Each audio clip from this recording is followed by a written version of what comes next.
बहुत खूब।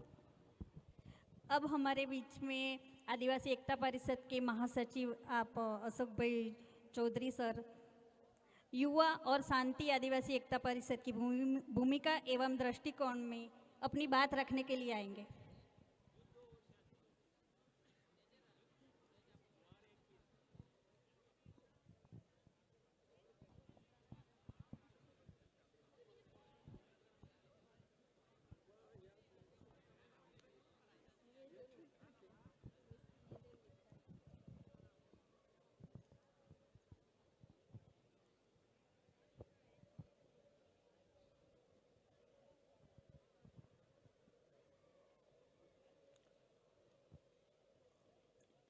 इस महासम्मेलन के अध्यक्ष माननीय डॉक्टर शांतिकर जी, आदिवासी एकता परिषद के अध्यक्ष मंडल के साथी, दूर दराज क्षेत्रों से आए हमारे भाइयों बहनों, बच्चों, विदेश से आए हमारे मेहमान,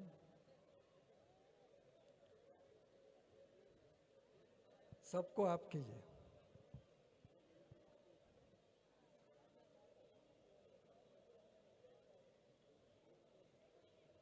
आज 31वें महासम्मेलन का मुख्य जो विषय है वो युद्ध और शांति है, क्योंकि आज पूरी दुनिया में या पूरी दुनिया युद्धग्रस्त हुई है। तो दुनिया में काफ़ी चिंतक हुए, क्योंकि जैसे बर्ट्रांड रसेल ने मानव सभ्यता की जो समस्याएं हैं उनको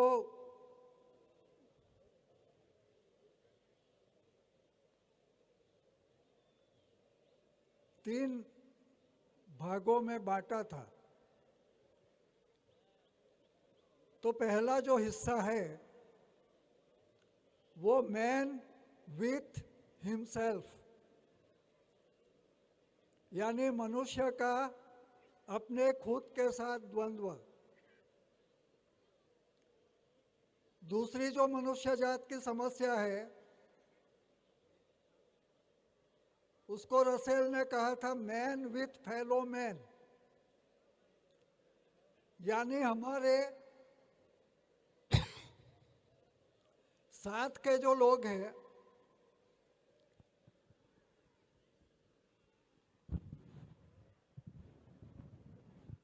वो साथ के लोगों के साथ की समस्या। तीसरी जो समस्या है वो मैन विथ नेचर, यानी प्रकृति के साथ जो हमारी समस्याएं हैं, कॉन्फ्लिक्ट है, संघर्ष है, उसकी बात उन्होंने कही थी। उस जमाने में भी, और जैसे आप लोगों को पता है, जिन लोगों ने इतिहास पढ़ा है उन लोगों ने, लेकिन फिर भी विगत 3000 साल में मानव जात ने 15,000 से ज्यादा युद्ध किए हैं।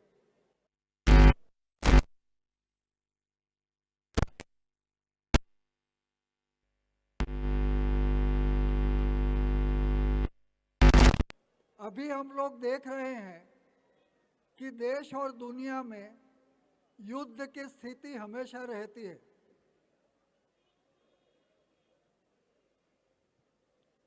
तो इसके लिए मैंने कहा, वैसे दुनिया के जो दूसरे चिंतक टॉल्स्टॉय, उन्होंने एक किताब लिखी है वॉर एंड पीस। तो युद्ध का असली कारण क्या है? तो उसमें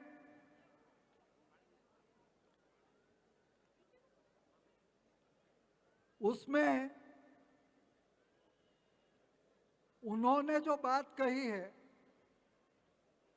वो बात यह है, आगे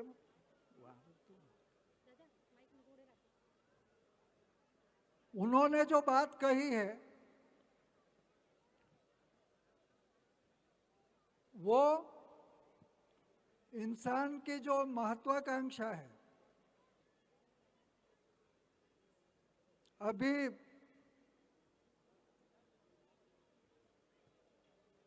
भूपेंद्र भाई ने थोड़ी बात रखी थी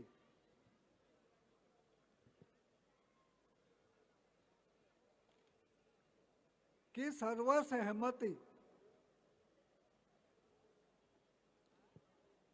सबको पूछ के अगर काम होता है, फिर वो घर हो, गांव हो, देश हो, समाज हो,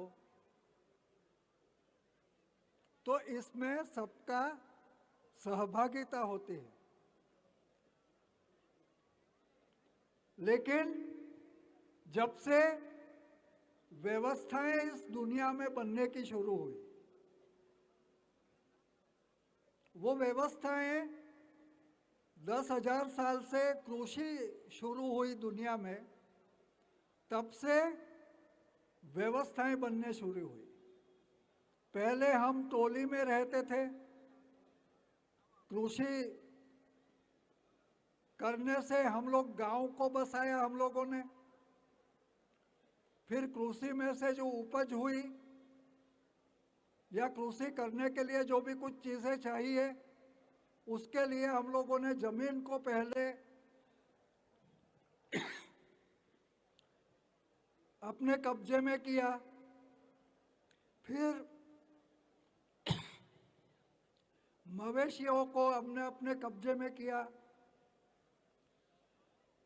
फिर महिलाओं को हम लोगों ने अपने कब्जे में लिया, क्योंकि मातृशाही थी। तो मातृशाही में तो महिलाओं संचालन करती थी समाज का। ये गलत है माई, किस लिए ऐसा होता है? तो इसलिए कई लोगों के पास जमीन नहीं बची, कई लोगों के पास मवेशी नहीं बचे, कई लोगों के पास महिलाएं भी नहीं बची।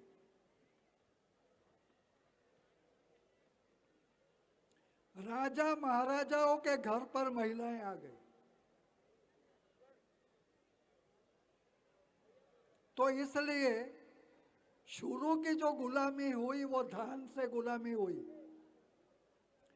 क्योंकि खाने के लिए धान नहीं मिलता है तो फिर आप गुलाम हो जाते हैं। दूसरी जो गुलामी हुई, क्योंकि फिर तो इसके मालिक बन गए,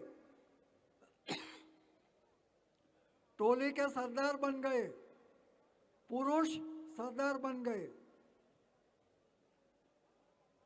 और फिर शस्त्र की शोध किया, तो शस्त्र से फिर नियंत्रण करने का, गुलाम करने का शुरू किया। फिर जो मैं सुनता था, डोंगर भाव बोल के गए, तो तीसरी गुलामी जो आई वो शास्त्र से आई। शास्त्र ने लिख दिया कि ये नीचा है, ये ऊंचा है, ये पढ़ सकता है, ये नहीं पढ़ सकता है, ऐसा शास्त्र में लिख दिया। और राज्य भी बनने के शुरू हुए, धर्म बने, इसलिए कानून भी बनने लगे। फिर तो मनुस्मृति जैसी जो चीज है वो एक तरीके से कानून था, तो वो कानून भी बनने की शुरुआत हुई। तो इसलिए शास्त्र से हम लोगों को गुलाम बनाया गया। चौथी जो गुलामी आई वो पैसे से गुलामी आई। तो टॉल्स्टॉय यहां से फिर अटक जाते हैं, क्योंकि 200 साल पहले दुनिया की जो सल्तनत है,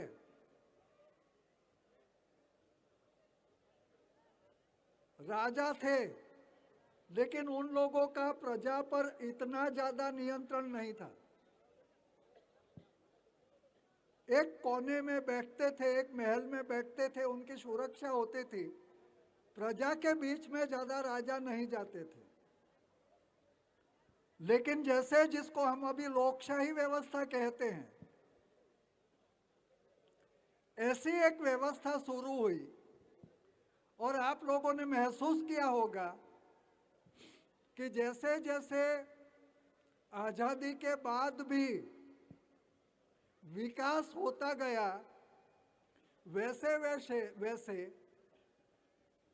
सरकार का नियंत्रण लोगों पर बढ़ता गया।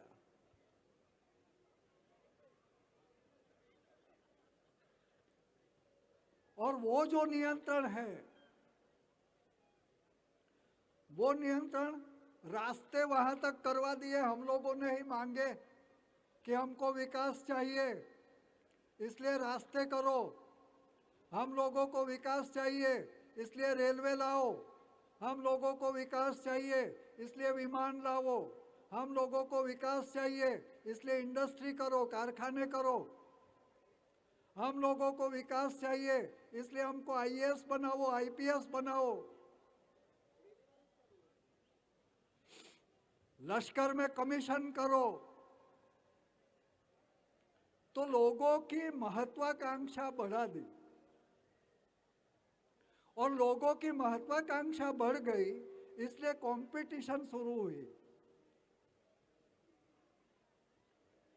स्पर्धा शुरू हुई। और ज्यादा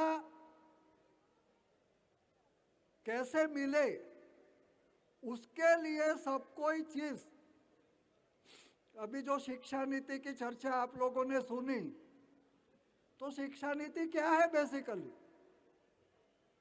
शिक्षा में हम क्या पढ़ाते हैं बच्चों को? 1 रुपये का लाया, 2 रुपये में बेचा, कितना प्रतिशत मुनाफा हुआ?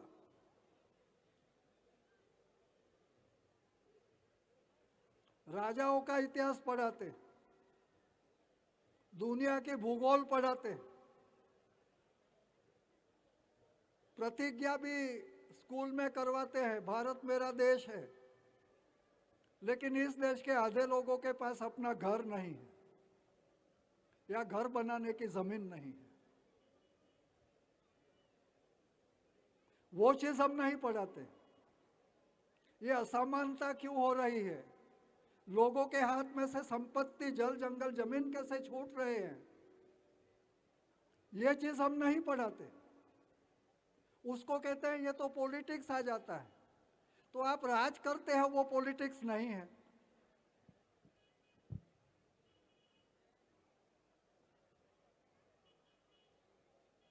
आप अपना तय कर लेते हैं, हमारा तनख्वाह इतना होगा, वो आप पार्लियामेंट में तय कर लेते हैं। हमारे अफसरान है, कर्मचारी है, वो आंदोलन करके उनका तनख्वाह तय करवा लेते, क्योंकि they are part of the state, वो राज्य का एक हिस्सा है। तो हम वहां तक पहुंच गए कि हमारी लोकशाही की आखिरी कड़ी पंचायत, उसके सरपंच को भी अभी तनख्वाह चाहिए। कोई सेवक बनना चाहता नहीं है, सब कोई नौकर बनना चाहते हैं। और ऐसी स्थिति में हम लोगों को रख दिया है। तो हमारे पढ़े लिखे जो नौजवान हैं, वो तो नौकरियों के लिए लड़ाई कर रहे हैं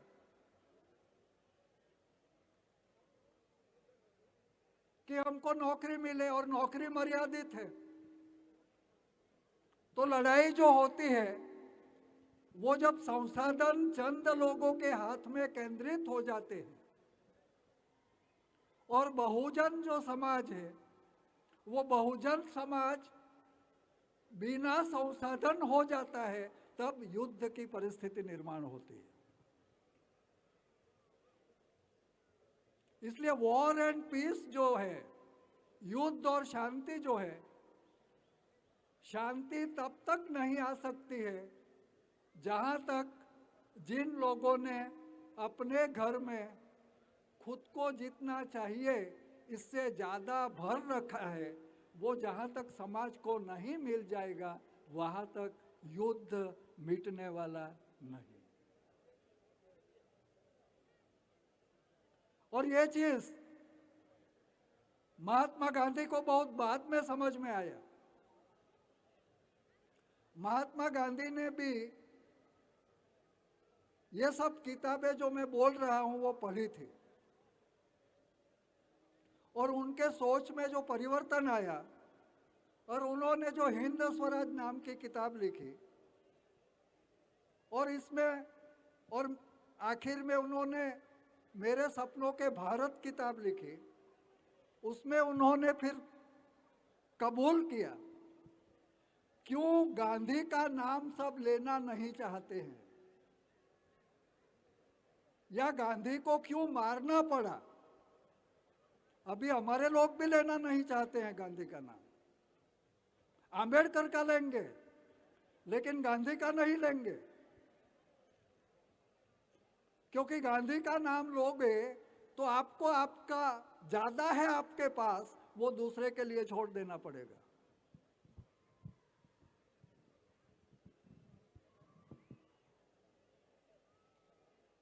लेकिन आपको तो वो नहीं चाहिए, आपको तो जो सिस्टम है, व्यवस्था है, इसमें से ज्यादा आपको कैसे मिल जाए उसके लिए हम लोग तो संघर्ष कर रहे हैं या स्पर्धा कर रहे हैं। तो गांधी ने लिखा 16 फरवरी 1946 को हरिजन बंधु में गांधी ने लिखा कि अभी मुझे समझ में आता है, क्योंकि वो तो अहिंसा की बात कर रहे थे, वो प्रेम की बात कर रहे थे, करुणा की बात कर रहे थे, युद्ध न हो इसके लिए वो बात कर रहे थे, सत्य की बात कर रहे थे। लेकिन फिर उन्होंने लिखा कि अभी मुझे समझ में आया कि जहां तक संपत्ति एक जगह पर इकट्ठी हो गई है उसको हम समाज में बांटेंगे नहीं, वहां तक अहिंसा नहीं आ सकती है। उन्होंने कहा कि it is the precondition of the non violent society that we have to disburse the accumulated wealth to society। हमको बांट देनी पड़ेगी। और आज हमारे देश में किसका राज है, क्या राज है, ये ज्यादा चर्चा हम आदिवासी एकता परिषद इसलिए नहीं करती है कि हम जानते हैं कि असली सत्ता हमारे प्रतिनिधियों के पास भी नहीं है।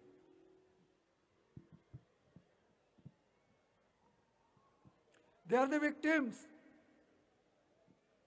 वो भी इस व्यवस्था के भोग बने हुए लोग हैं, उनका नहीं चलता है। हमारे मध्य प्रदेश के साथी है, इंदौर में हम लोगों ने 45 यूनिवर्सिटियों के प्रोफेसरों का एक वर्कशॉप रखा। इसमें मध्य प्रदेश गवर्नमेंट की सेक्रेटरी आई थी, महिला सेक्रेटरी थी, ब्राह्मण थी, लेकिन शी वॉज ऑनेस्ट। हमारी बात सुन के उन्होंने कहा कि अभी हम लोग सिर्फ और सिर्फ कॉर्पोरेट के लिए काम कर रहे हैं, हम आप लोगों के लिए काम नहीं कर रहे हैं या लोगों के लिए काम नहीं कर रहे हैं। उनको कैसे जमीन मुहैया करवाई जाए बड़े बड़े उद्योगपतियों को, इसके लिए हम लोग काम कर रहे हैं।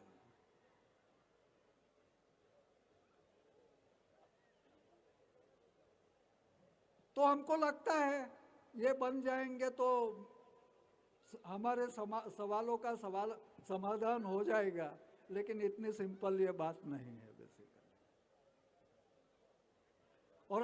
और ज्यादा बलिदान हम लोगों को देने पड़ेंगे इसके लिए। ये बहुत बड़ा आंदोलन, इसलिए बहुत स्पष्ट, इसलिए गत साल जो हम लोगों ने थीम रखी थी वो बहुमतवाद पर रखी थी, क्योंकि जब हम बात करते हैं प्रतिनिधित्व बनाने की, हम एक को चुने या 5 को चुने, लेकिन हम सबकी सहमति से नहीं चुनते। वो चुनाव ही होता है, वो कभी भी सहमति नहीं बन सकता। इसलिए रिप्रेजेंटेटिव जो डेमोक्रेसी है, जिसमें हमारी व्यवस्थाएं भी आ जाती है, आदिवासी लोगों को भी यह समझना चाहिए कि झारखंड में हम मानकी मुंडा प्रथा रखते हैं, धनेश्वर, वो भी अपना पुरुष है, अभी उसको भी तनख्वाह चाहिए, आप जानते हैं, चाहिए ना। इसलिए रूढ़ी परंपरा की भी हम लोग बात करते हैं, तो रूढ़ी परंपरा में भी किसको हम लोगों ने सत्ता दी है और किसकी सत्ता हम लोगों ने ले ली है, महिलाओं का क्या है।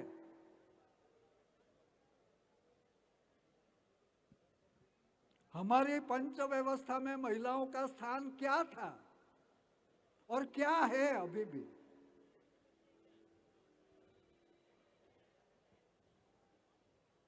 इसलिए आदिवासी Ekta Parishad transfer of power में नहीं मानती है। एक हाथ में से दूसरे हाथ में सत्ता चली जाए, जैसे अंग्रेजों के हाथ में हमारे देश के लोगों के हाथ में सत्ता आई, इससे सबको सब कुछ मिल गया, ऐसा नहीं हुआ। ये समझने की जरूरत है। तो हमको ऐसा समाज बनाना पड़ेगा कि पढ़ा लिखा आदमी भी ऐसा सोचे, कर्मचारी भी ऐसा सोचे कि ये मेरी जिम्मेदारी है, मैं ज्यादा नहीं ले सकता हूं। एक बार मुझे हमारे साथियों ने कहा था कि हमारा यूनियन बनना चाहिए, तो मैंने उन लोगों को पूछा कि आप लोग तनख्वाह बढ़ाने के लिए यूनियन बना रहे हैं या तनख्वाह घटाने के लिए यूनियन बना रहे हैं। अगर मजदूर को 100 रुपया ही मिलता है तो इसके हिसाब से आपको क्या मिलता है। तो आदिवासी एकता परिषद को अगर यूनियन बनाना है तो यूनियन आदिवासी एकता परिषद का ऐसा रहेगा कि हमको ज्यादा नहीं चाहिए, जो देश के भूखे आधा हिंदुस्तान भूखा है उसको जहां तक खाना नहीं मिलेगा वहां तक हम हमारा तनख्वाह बढ़ाना चाहते नहीं है। हमको ऐसे प्रतिनिधि चाहिए, हमको ऐसे विधायक चाहिए जो कहे कि हमको तनख्वाह नहीं चाहिए, हमको लोग खाना खिला देंगे, हम भूखे नहीं मरेंगे, इस देश का राष्ट्रपति भूखा नहीं मरेगा, उसको कोई भी खिला देगा। लेकिन हमको शर्म आनी चाहिए, संकोच होना चाहिए, दर्द होना चाहिए कि आधा हिंदुस्तान भूखा हो और हम लोग ऐसा ऐश आराम करते फिरे प्रजा के प्रतिनिधि के नाम पे, प्रजा के सेवकों के नाम पे।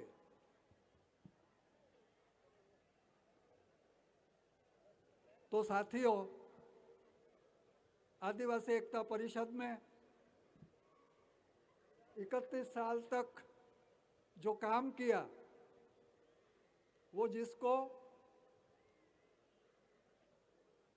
ये बात समझ में आती गई वैसे वैसे कारवा बड़ा होता गया। बेसिकली ये कौन सी आशा से ये लोग आ रहे हैं, इतने लोग, और अगर कोई आशा से आ रहे हैं, कोई अपेक्षा से आ रहे हैं, कभी भी किसी ने फरियाद नहीं किया है, कभी भी किसी ने मांगा नहीं है, और आदिवासी एकता परिषद ने भी अभी तक मांगा नहीं। राज्य हम चलाते हैं, राज्य हमको क्या देगा? हमारे पैसे से राज्य चलता है।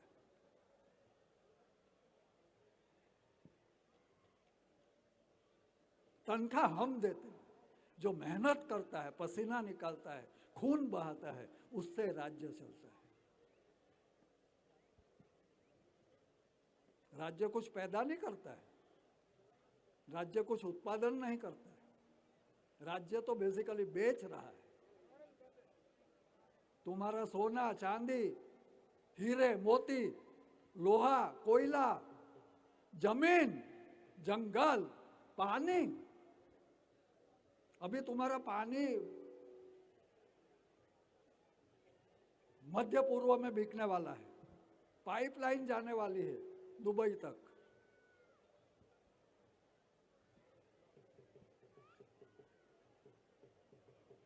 और अभी 2,05,000 करोड़ 205 लाख करोड़ का कर्जा है भारतीय राज्य पर।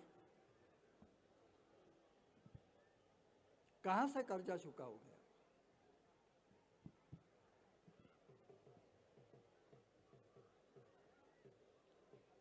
तो ये जो स्थिति है और जो दुनिया की दिशा है, वो दिशा तो शस्त्र बनाने की है। कारखाने शस्त्र बनाने के डालते हैं, और शस्त्र बनाने के कारखाने डालेंगे तो उससे कोई मारेंगे या बचने के लिए कर रहे हैं, और इसलिए युद्ध हो रहा है। और इसलिए गोसा ने जो किया है कि शांति वहाँ ही हो सकती है जो आदिवासियों की जीवन शैली, आदिवासियों का जीवन दर्शन किसा लेने का नहीं, प्रकृति में से कम लेने का।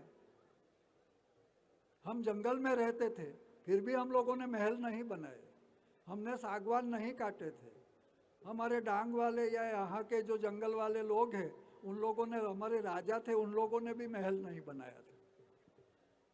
झोपड़ी में हम मिलने के लिए गए थे तो वो राजा भी लंगोटी मार के झोपड़ी में बैठा था 50 साल पहले।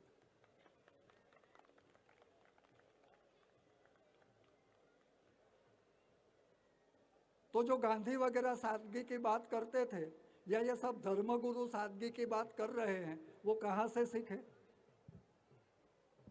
आदिवासियों के पास से सीखे। इसलिए we are roots of the all civilisations, we are roots of the all values. दुनिया में जो मूल्य है उनके मूल हम लोग हैं। हमारी जीवन शैली है, हमारा जीवन दर्शन है। हम बांट के खाने वाले हैं, हम बेच के खाने वाले नहीं है।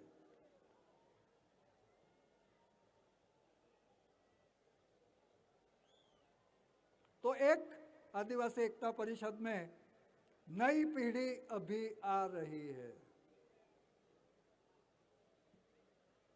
हम लोग जो वारू दादा वगैरह हम लोग सब बैठे हैं यहाँ, बुजुर्ग लोग, हम अभी 70, 75, 80 के आसपास पहुंच गए। तो अभी नई पीढ़ी को ये चलाना है। तो इसलिए आप लोग भी यहाँ आए हैं। थोड़ी बहुत अगर आप लोगों को समझ पड़े तो जो जिस दिशा के लिए आप लोग दौड़ रहे हैं वो दिशा में आप जीत नहीं पाओगे। हम 2-4 सीट जीत जाएंगे, लेकिन एक सीट के लिए 50 करोड़ रुपये ही अगर खर्चा करना हो जाएगा, क्या करोगे आप लोग?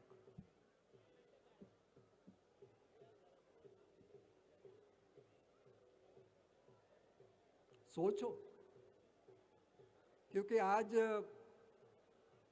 हमारे पास वक्त नहीं है ज़्यादा।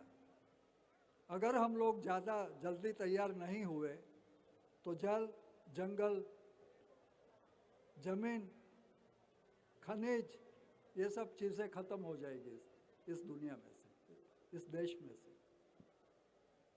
इसलिए हमारे लिए जागने का वक्त है। और लड़ाई इतनी कठिन नहीं होती है।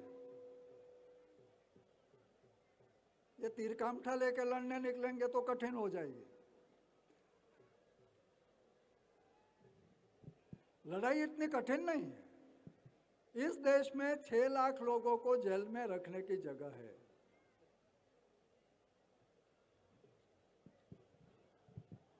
हम बड़ी बड़ी मूछ वाले इतना तय कर ले कि 5-6 साल चलो ससुराल में जाके आते हैं।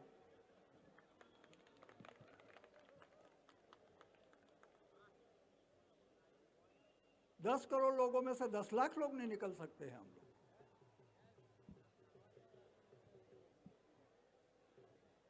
गांधी के आंदोलन में सिर्फ 3 लाख लोग जेल में गए थे 6 महीने के लिए।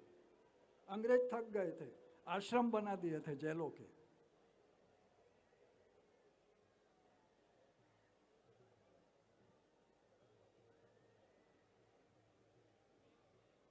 तो इसके लिए तैयार होने का है।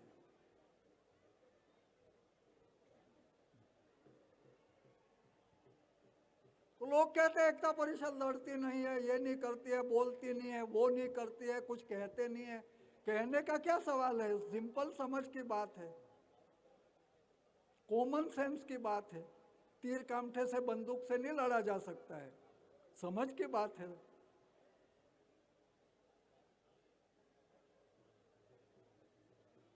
हिंसा इतनी ऑर्गेनाइज्ड हो गई है और हिंसा इतनी व्यापक हो गई है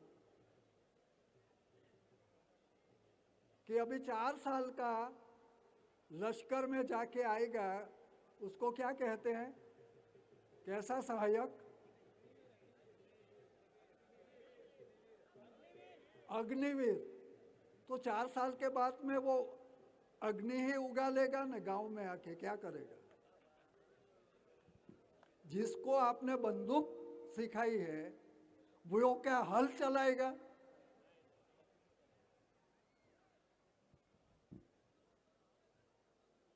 इसलिए ये पूरी जो चीज है, बच्चों से लेकर महिलाओं से लेकर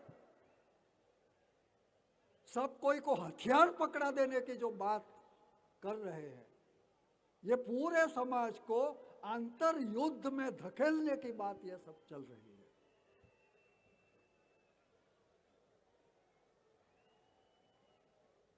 आज अमेरिका वगैरह में बच्चों के स्कूल में कभी भी गोलीबारी हो जाती है।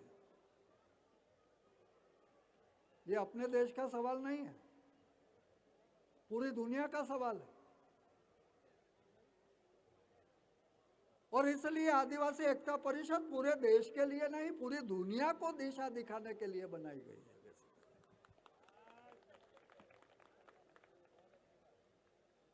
और ये बात हम लोगों ने यूनाइटेड नेशंस में 1992 में रियो डी जानेरो के कॉन्फ्रेंस में, अर्थ समिट में, यही बात आदिवासियों के 400 अगुआ 68 देश के इकट्ठे हुए थे, उन्होंने यही बात तय करके दुनिया को कही थी कि अगर आप लोगों को युद्ध नहीं चाहिए तो आदिवासियों की जीवन शैली की ओर आओ, आदिवासियों का जीवन दर्शन या जीवन मूल्यों का स्वीकार करो। ये जो बात है, ये बात 1992 में रियो कॉन्फ्रेंस में की थी हम लोग।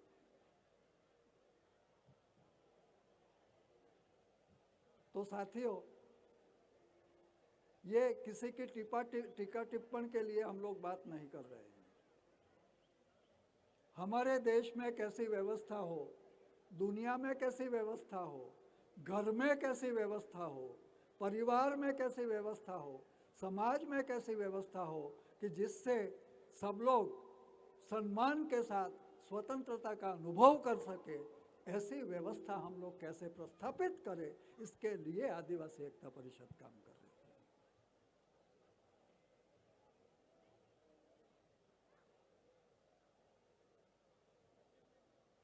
तो साथियों,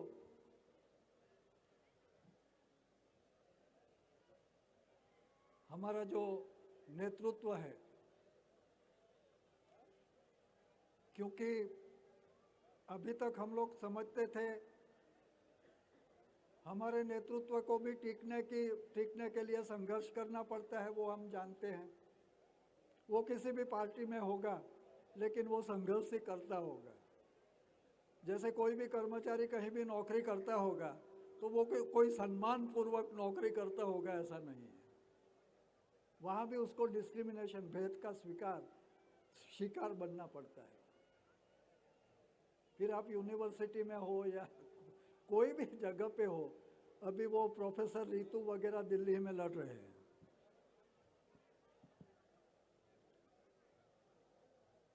इसलिए we are liberal about it.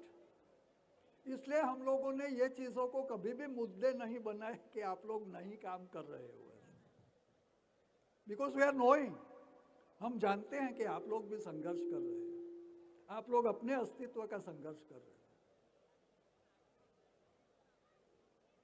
और वैसे हमारा पॉलिटिकल लीडरशिप भी संघर्ष कर रहा है। और वो सिर्फ अपने देश की बात करे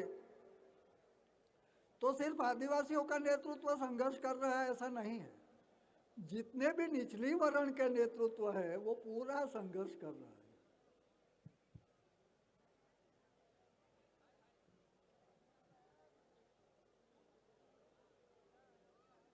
तो ये चीज भी हम लोग समझते थे, लेकिन अभी के जो जवान बच्चे हैं वो हमारा कहा नहीं मानेंगे।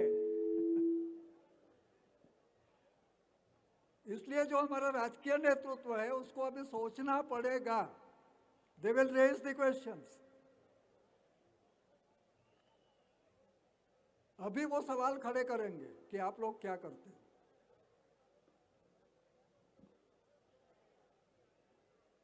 तो मुझे लगता है कि आज का जो ये विषय था, ये विषय हम लोगों ने इसलिए रखा था, और ये जो हमारा थीम रखा था, जो आदिवासी एकता परिषद वापस जो आना चाहती है, लोगों को लाना चाहती है कि हम वापस सहज बन जाए।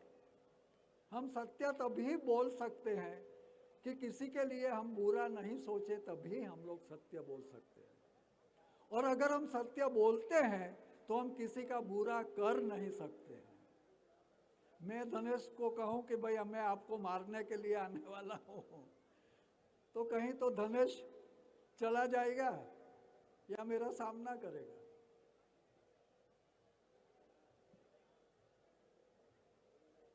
इसलिए आदिवासी ही सिर्फ सच्चाई बोल सकते थे, क्योंकि किसी के पास से आदिवासी को कुछ ले लेने का नहीं था। प्रकृति ने सब कुछ दिया हुआ था, और उसमें भी जो गिरा पड़ा, जो फल भी पक के पड़ता था वो खाते थे हम। डाली भी टूट के पड़ती थी, उसका इस्तेमाल करते थे। हमको काटने की कभी जरूरत ही नहीं पड़ी। तो साथियों, मैंने थोड़ा लंबा कर दिया, लेकिन अभी एक नए फेज में एकता परिषद जा रही है। अगले साल से ये देश भी एक नए फेज में आएगा। नई चुनौतियां हमारे सामने खड़ी होने वाली है। तो आज के महासम्मेलन का जो ये थीम था, वो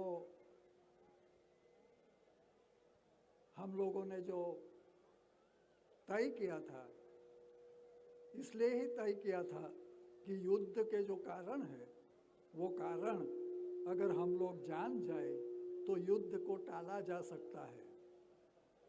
और इसके मुताबिक अगर हम लोग काम करेंगे, और एकता परिषद उसके मुताबिक अगर हम लोग स्वयं सेवक तैयार करेंगे, और इसके लिए हम लोगों ने 7 बिंदु का कार्यक्रम भी तय किया है, जो कल हम लोग घोषणा करेंगे कि हर गांव में क्या करना चाहिए। तो वो 7 बिंदु वाला कार्यक्रम भी हम लोगों ने तय किया है कि गांव में कोई भूखा न रहे, इसके जिम्मेदारी गांव के लोगों को लेनी चाहिए। गांव में कोई अशिक्षित न रहे, उसके जिम्मेदारी गांव को लेनी चाहिए। गांव में कोई बिना स्वास्थ्य सुविधा से मरे नहीं, उसके जिम्मेदारी गांव को लेनी चाहिए। गांव के जो जल जंगल जमीन है, उसका रीजनरेशन, पुनः निर्माण गांव के लोगों को करना चाहिए। गांव के युवा है, उनकी जो रोजगार है, वो रोजगार इसमें से ही निकलनी चाहिए। जो भी संसाधन हमारे पास है, कच्चा माल हमारे पास है, उसको पक्का करके हम बाहर दें, ऐसी व्यवस्था गांव में ही हम लोग करें, उससे रोजगार मिले, ऐसी व्यवस्था गांव में ही होनी चाहिए। गांव के झगड़े हैं, वो गांव में ही निपट लेने चाहिए, गांव के बाहर झगड़े जाने चाहिए नहीं। गांव व्यसन मुक्त बनना चाहिए। नशा किसी का भी हो, मिठाई खाने का भी नशा हो सकता है, लेकिन किसी भी प्रकार का जो नशा है, वो नशा आपको अपने लक्ष्य से दूर करता है।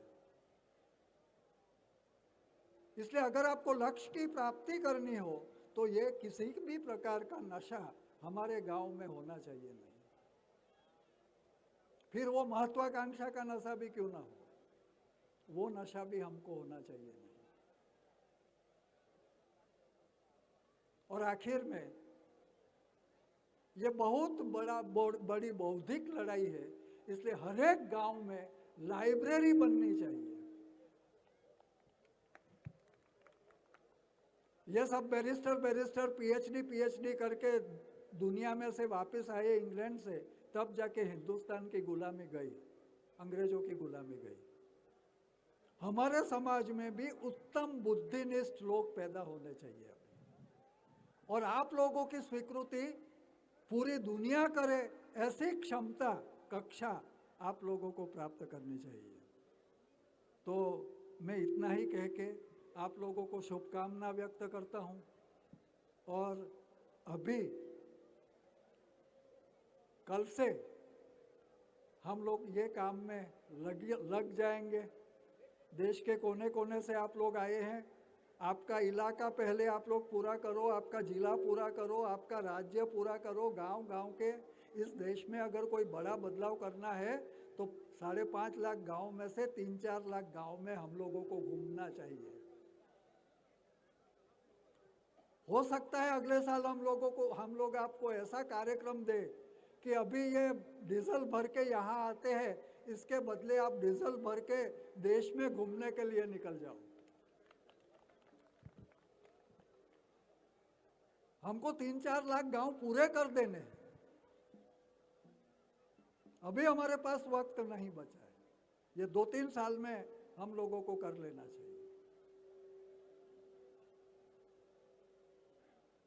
तो साथियों, तुम्हारे सामने हम तो आदिवासी लोग सीना फाड़ के सब दिखा देते हैं वैसे ही बात रख दी है, और आप लोग ऐसे ही उसको लेंगे, ऐसी मैं आशा करता हूँ।